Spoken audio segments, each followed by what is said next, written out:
Okay, YouTube, I'm back. I've been on a hiatus for a lot of reasons, but I'm back, and in this video we're doing a reach truck drive tire, and then we're also going to be replacing some parts to fix an electrical problem on a Crown SC5200. I think it might be a 4500. I'm not sure. I can't remember. Anyway, you get the idea. Let's go.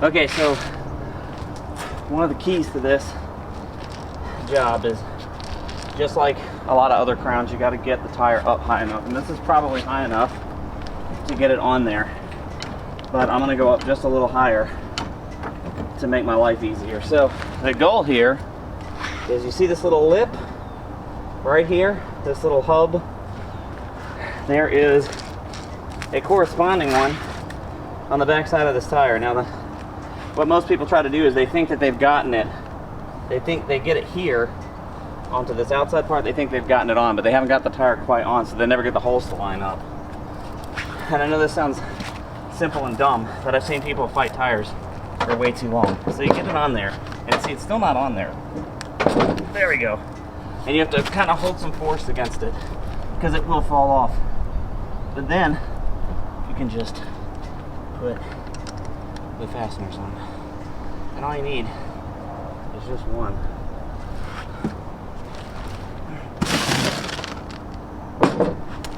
Well, I don't know what I did with my impact gun. Because of that, I'm gonna have to do this over again.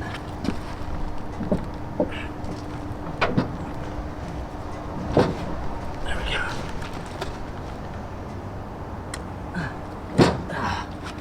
See, it's a big liar out of me. It's because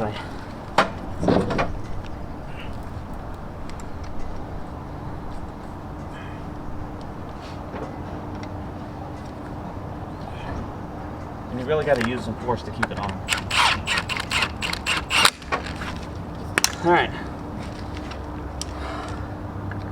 So then you can put this on here. The torque spec, I think, is 110 foot-pounds, or I don't know, 5, 6, 7, 8, 9, 10 ugga-duggas. Okay, you know, whatever feels right. That's what you got to do. Whatever feels right. All right, so let me get this on here now.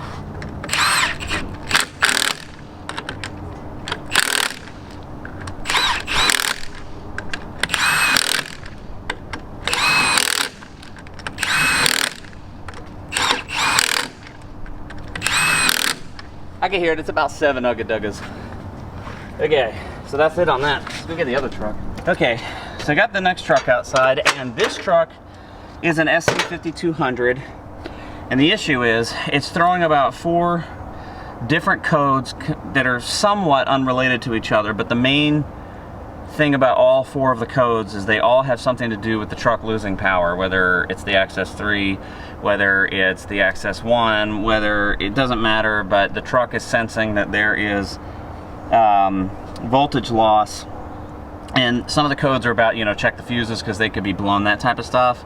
But typically when I have multiple unrelated codes that are similar in that fashion, but unrelated as in one might be a hydraulic code, one might be a traction code, but the truck runs fine, you know, 90+% of the time, one thing I'm always suspect of is the line contactor.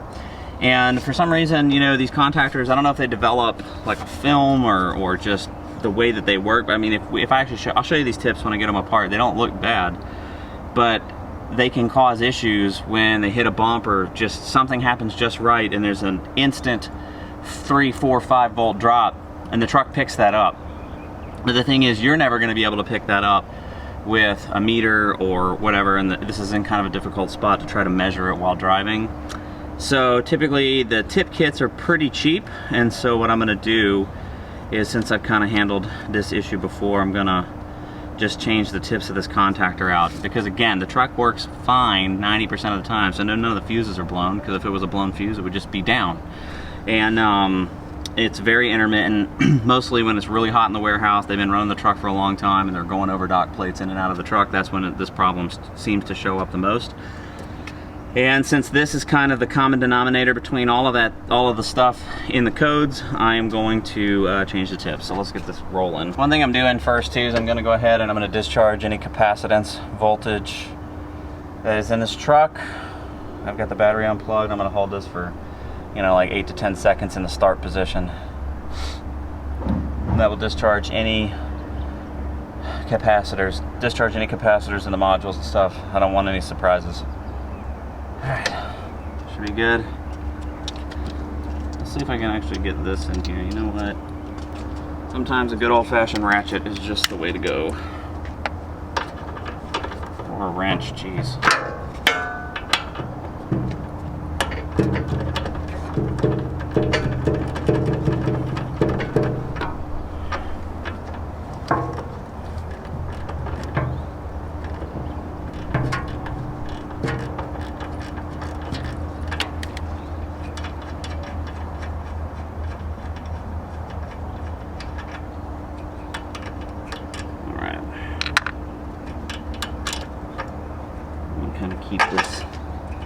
Keep this junk together here as best we can.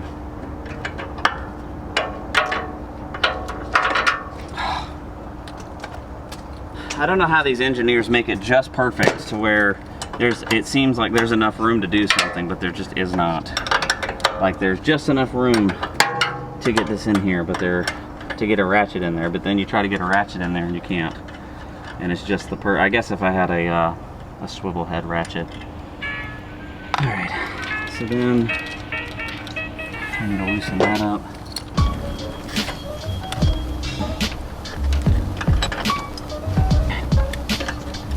Okay.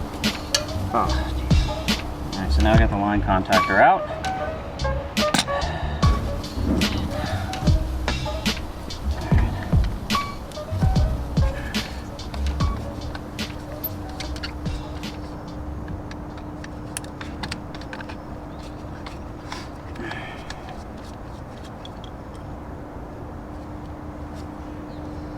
Alright, these actually don't look the best. So let's put this down. Bring this over here and let me take a look at, let's take a look at this here. So this is actually definitely not good. I don't know if you could see, but it's kind of divoted. It has like a concave surface. And then this is what the other side looks like. So you can see where it's been kind of wearing in. And this would be an issue. You probably could file these down, but I just don't want to have to come back here at all to worry about this. So if I just put new parts in, it'll be good. Oh, that sun's coming out. All right, so now what we need to do, we'll start by changing these tips out here.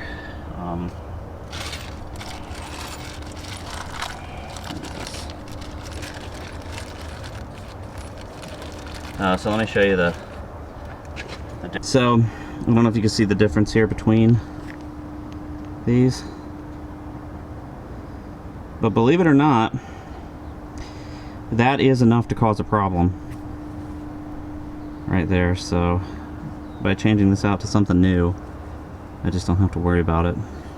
Or at least if the problem persists, I know that I covered, you know, some of the simple stuff that can cause some of these problems.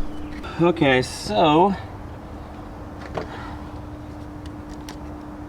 we want to change out these tips here, so they come out pretty easy.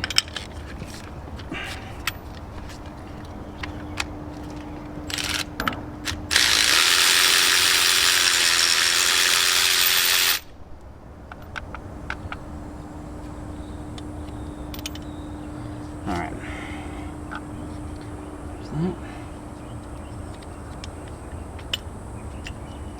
And then you push that through, and then your tip will fall out. Now, let me look at this, because this could be an issue. Let's take a look. Yep, in typical aftermarket fashion. Look at that. Does that look like that's gonna fit? No. Alright, so we're gonna readjust here and file them down. You still have to take them out to file them down. The good news is, at least now, but here's the problem. I will go back and call the parts company back, and I will, try to find out what's up, because I don't think I'm gonna have any problems if I do this, but if I do have problems, I'm gonna wonder the whole time about these.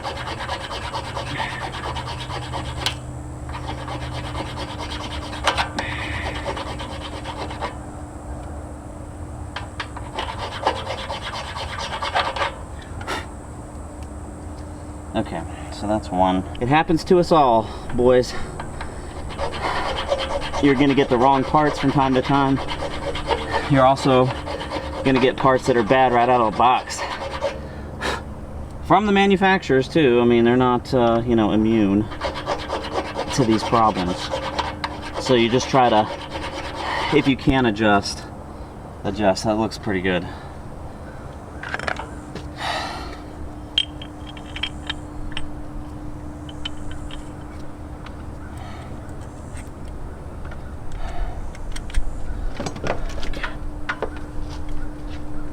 Man, the rain clouds are already forming today.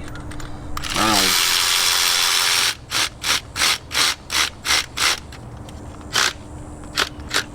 All right.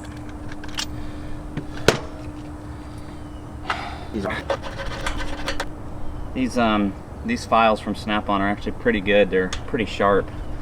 They can really take some material off without too much of a fuss.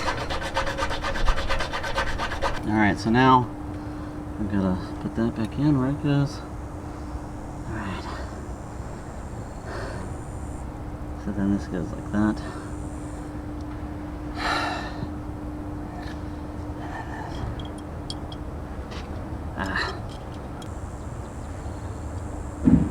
Okay.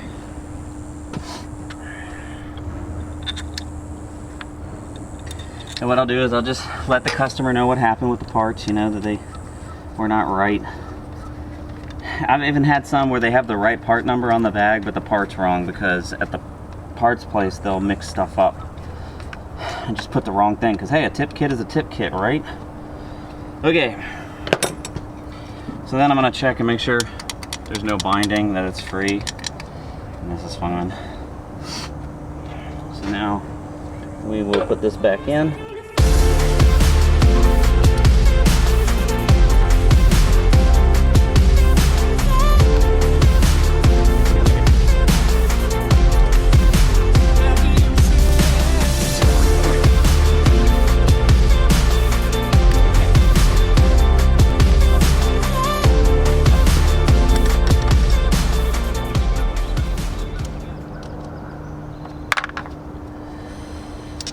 Okay, so that's that. Let's plug this thing in and see if it turns on without jacking up.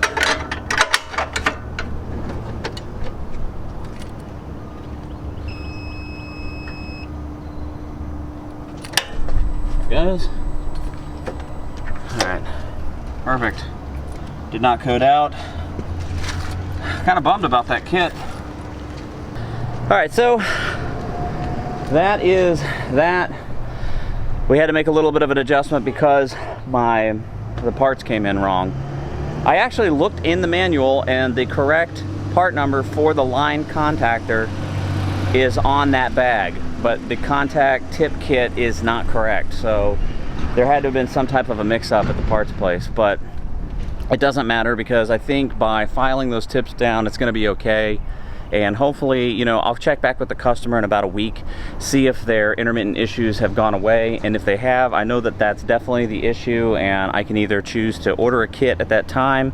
I can talk to them about what they want to do, and then go from there. If they say, no, it's running great, don't touch it, leave it, then at least I know if it starts to do it again 6 months, 9 months, 10, 12 months down the road, then I can look back into the tip kit and I'll remember that definitely, because I'll look up the work order and I'll make a notation that I'll definitely know to make sure to check the part numbers and check what comes in twice. So anyway, that's how you do that, YouTube, and see you next time.